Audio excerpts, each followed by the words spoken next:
kalian semua ini anak-anak pilihan Allah.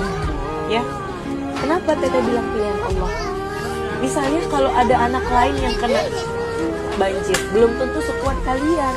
Tapi Allah pilih kalian karena kalian kuat, kalian mampu, kalian sabar. Ya sayangnya, makasih banyak kalian sudah hidup, kalian sudah ada. Teteh bersyukur bisa ngajar kalian.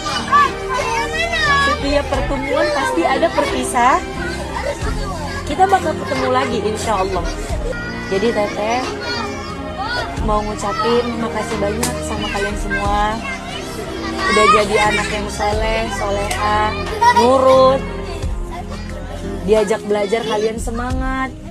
Semoga kalian semua diberikan Allah ilmu yang bermanfaat, umur yang berkah, jadi anak penyejuk jiwa orang tuanya dan seluruh makhluk di muka bumi ini. Amin ya Rabbal